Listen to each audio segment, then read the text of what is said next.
Communicating in the workplace and with the public is now more complicated than ever. In the past, you'd maybe pick up a phone, make a phone call, write a letter, have a press release, schedule a face to face meeting.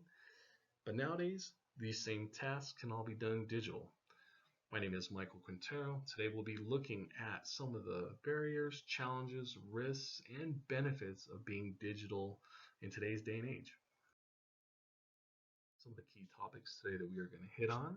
We're going to take a look at the evolution of technology and how that factors into the availability of technology, how that technology is adopted into society and the workplace, some of the risks associated with being digital and using technology, and then the overall benefits of making your company digital. Communication in today's world is moving at a mind-blowing pace. Since 1971, we have seen processor speeds doubling every 2 years. This has allowed technology just to keep evolving and evolving. Many of the tasks that we did in the past, such as sending mail, sending forms to the mail, memos, phone calls, phone conferences, in-person meetings, have all been replaced with a digital version of the same task. We have text messages, which are instantaneous, emails, instantaneous. You can schedule emails. We have social media, allows companies, customers to stay in the loop of what's hip, what's trendy, what's going on in the world. And of course, we have things like video conferencing, we have Skype, we have FaceTime. Employees are able to be face to face with a supervisor or their peers, have meetings on the spot when they aren't in the office. Um, the options are endless. As touched on in the previous slide, processor speeds and technology have doubled every 2 years since 1971. With this massive growth, we're starting to reach a point where technology is seeing very minimal gains and the prices came down quite a bit. In the past, where computers were as big as pickup trucks, nowadays you have everyone with a supercomputer in the palm of their hands via their smartphone. Technology, now that it's cheaper, has become more adopted into our mainstream society. If we take a look at the chart here, it shows the percentages of where society accepts technology. Early innovators, that 2.5%, and early adopters, those are people who are essentially ahead of the curve. They're willing to pay more, take more of a risk on technology.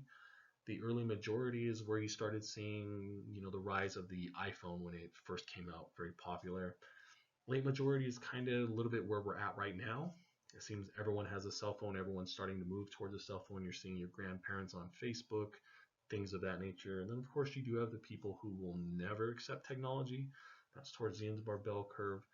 But as you can see, price is much higher the earlier the stage of the technology and the adoption. But as it becomes mainstream, as the technology continues to advance, it's now much cheaper, much more readily available to everyone.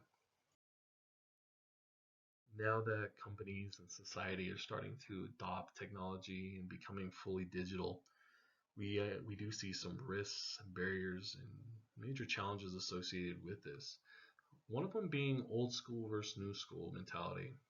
With a lot of the technology being in the workplace and our daily lives, some people are not comfortable with this, or they don't feel comfortable learning technology. So this can alienate some of your workforce, some of your potential workforce. Something to keep in mind when you're moving to an all digital environment. Another one being security and privacy. You do need to have dedicated resources in place to protect the company, to protect employee information, to protect consumer information. The other big one is the increased risk of important information leaving your company, being that we are able to send files via Dropbox, Facebook, Messenger, putting information on a USB drive, walking out the door with it. It's much easier than in the past where you'd have to take files, papers, things like that. So the information exchanging hands is much, much easier. Another big issue is increased regulation with the storage of data. We're seeing this nowadays with a lot of the breaches that are happening. We had the Equifax breach, Facebook currently having issues with data storage, selling data.